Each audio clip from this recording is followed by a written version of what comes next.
Hey, it's Karyn Bryant for MMA H.E.A.T, and I'm here with Joseph Benavidez, who will be fighting for the first ever UFC Flyweight title at UFC 152. And Joseph, I know you just had the open workouts and you came and did a bunch of interviews, so thank you for the time. What was the dumbest question you got today?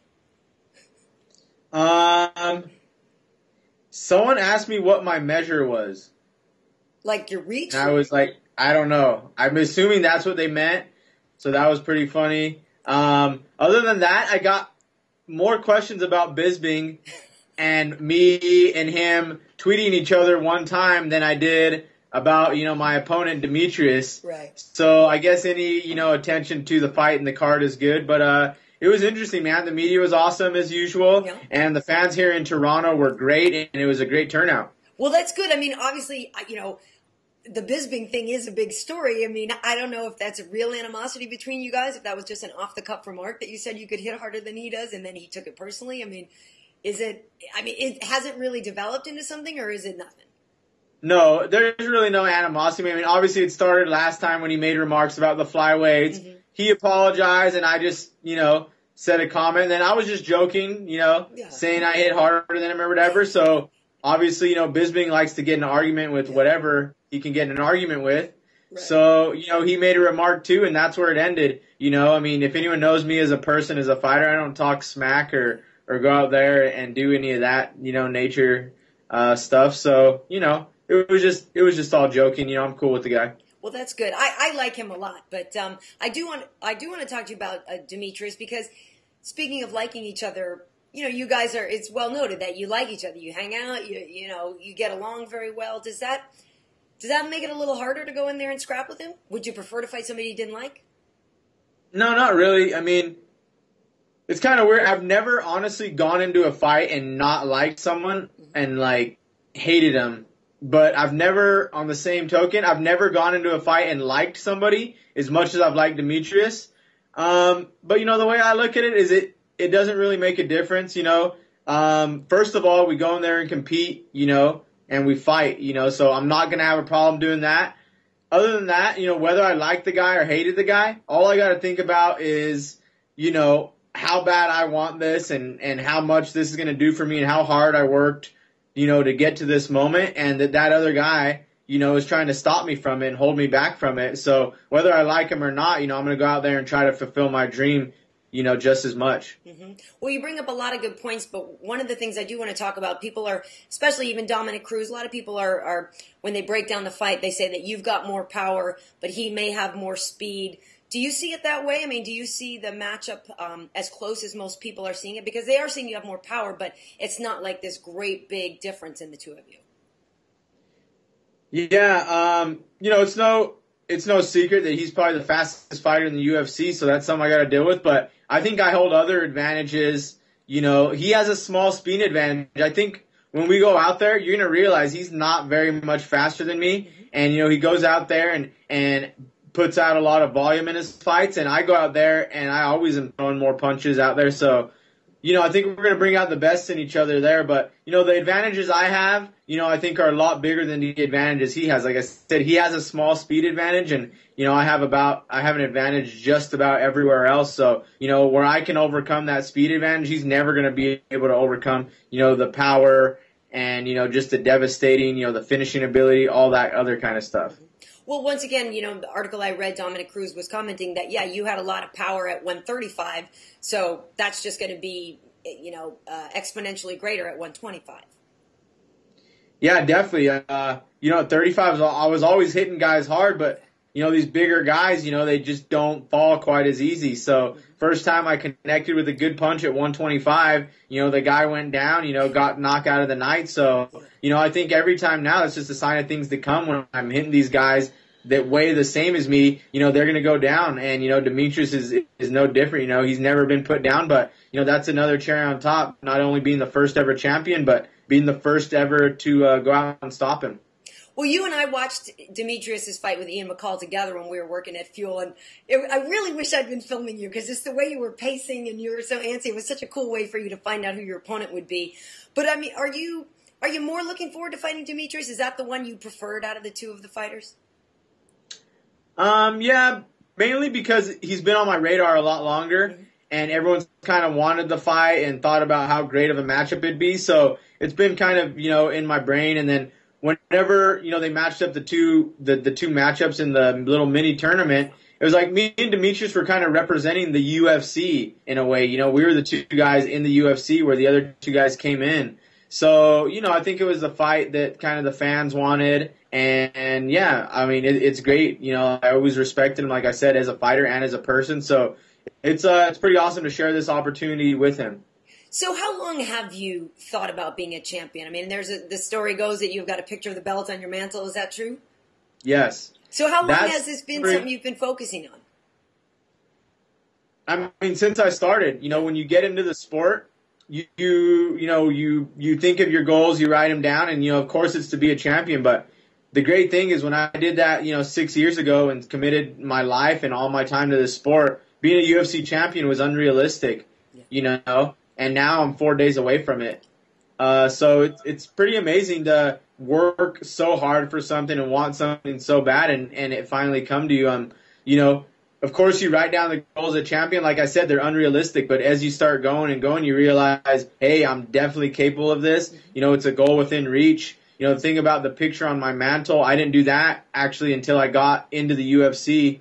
Bought a new house, and obviously the mantle is kind of the centerpiece, and I thought, hey, I want to, be UFC champion, and that's what I want up there. So I'm going to put a tiny little 4x6 piece of paper up there until I get the real one. So I've looked at it every day, since, and, I can't imagine taking that little picture down and putting up a real nice new shiny belt. So yeah, it's pretty amazing. That's a great idea. I need to get a picture of an Emmy because I want an Emmy. So nice. I'm going to get one up there. Are you the kind of guy though that gets more amped the closer the fight gets, or do you get more calm the closer it gets? It's like a amped calmness, if that makes sense. Okay. It's like a little of both. You don't get like so excited, but you're not like so calm either. It's just a focus, really. I mean, I'm always going to be, when I go in there, I'm going to be ready to rock and be active and excited. But, it's just a focus that you get, So, you're calm, but it's with a focus. You're thinking of everything. Everything's clear, and you're just capable of doing everything. So, yeah, it's like I said, it's just mainly a focus. I'm ready for this. This is what I've worked for, and I'm finally here. So I'm not nervous for it or anything. I'm just excited that it's finally here. Like, this is what I worked for, and I'm ready to go out there and do it. Nice. Now, I know you did some training out in Vegas with Robert Drysdale, who I think is just phenomenal. Why is that important for you to mix it up between alpha male and going out to Vegas?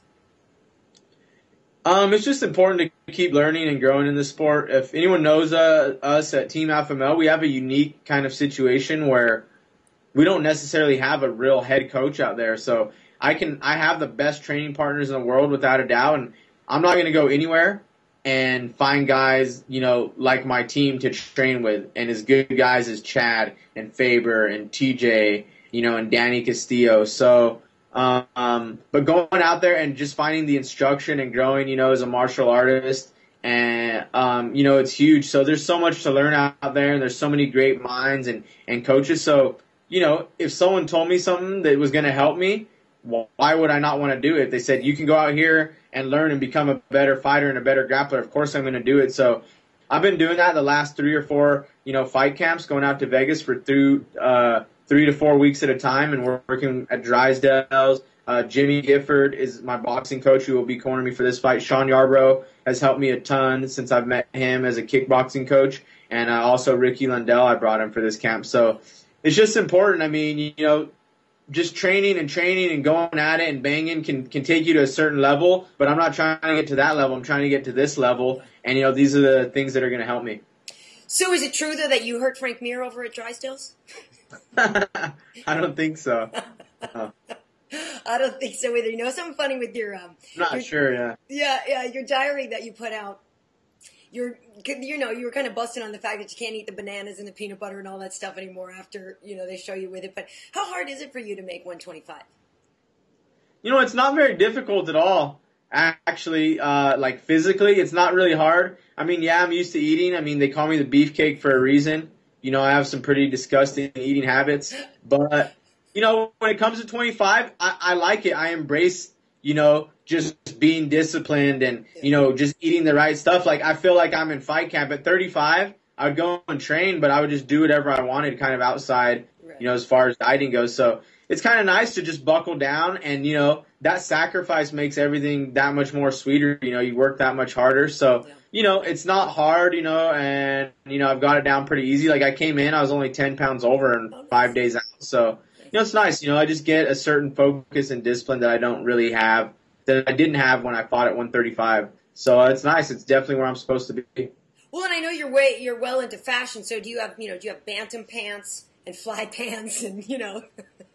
You know what? I should have thought of that a long time ago. But just this being my second fight, I've barely began to realize that the fights, the clothes that I wear in the off season or whatever, and the clothes that I wear for fight camp, they don't fit me at all. Like, I tried to put on a pair of pants the other day and they just fit me terribly. Right. And I was just like, I can't even wear, like, you know, my pair of favorite pants and this and that. So good thing I got my suits fitted for me when I was about in between. Nice. So those look good, however. And, you know, they fit me a little better for the pressers and stuff. Nice. You know, in the diary, I don't know if you're aware, a lot of people took note of the fact that you have nipple rings. That's a big storyline in the comments. Are you aware of that? Yeah, like that I'm gay and I have nipples and all that stuff. Basically, every YouTube video that I go into, someone says something about how they think I'm gay or have nipple rings or whatever. But it is pretty surprising. Like, if you listen to me and talk to me, I mean, I don't seem like the type of guy that would have nipple rings, but it's something I've had since I was 17 years old, and you know, I've just gotten used to them, I guess. Well, and I know you have a smoking hot girlfriend, so you know, yes, it's all good. But I was just curious if you were aware of that at all. But that's cool. I mean, I guess that's really most of the stuff I wanted to talk to you about. I mean, I just know that, you know, it obviously means a lot to you, and it's a long time coming. What in your words, what would it mean to establish the flyweight division and be the first ever champ when you look at a Wikipedia page or whatever from here on out, you know, to have your name listed first? Yeah, it means everything. I mean, just for my legacy, you know, I mean, we're in this to make a legacy and be remembered long after, you know, we're done fighting. And that's an amazing way, you know, to start my legacy as the first ever, you know, champion at flyweight. So, you know, but when it comes down to it, it's really just the cherry on top. You know, my goal the whole time has been to be a UFC champion, and, you know, I'm getting to do that. You know, I could have never dreamed about being the first ever because I didn't know, you know, this opportunity was going to arise. And, you know, now that it did, like I said, it's a cherry on top. It's definitely extra motivation, you know, to get that. But, you know, just being the UFC champion is everything I've dreamed of, and just that belt being wrapped around my waist is going to mean the world to me. Awesome. Well, I know it's going to be a terrific fight. I've always enjoyed watching the lighter weight classes. I think the people who don't give you guys enough time are really missing out. You know, I know a lot of Americans are sort of indoctrinated on the big guys from crossing over from boxing when they watch the old big boxers back in the day. But I think like dollar for dollar, you guys deliver like 10 times more fight per round. That's what I'm saying. I'm like, you're not going to see, like, the stuff you see in our division, you're not going to see in any other division. Like, every big guy wants to fight like a small guy, you know? And if they fight like a small guy, they wipe out the division, you know? You get a small guy to fight like a big guy, and we're going to get beat every single time. So, you know, I mean, it's no secret. I mean, you know, a 125-pound guy is going to be a lot faster than a heavyweight guy. Mm-hmm. A heavyweight guy is going to get tired a lot, you know, quicker than a small guy would. So, I mean, that's what you want to see. You know, you get nonstop action. The finishes and everything are going to come, you know. I mean, you know, you can't get a finish in every fight in any division. But, you know, like I said, in our division, you can't get what you see in any other division. Yeah. And lastly, what color are the shorts? It's going to be a surprise. Is it? All right. Well, thanks for talking to me. Good luck. I know it's going to be a great fight. And, you know, I just wish you the best. Thank you, Karyn. I'm so excited.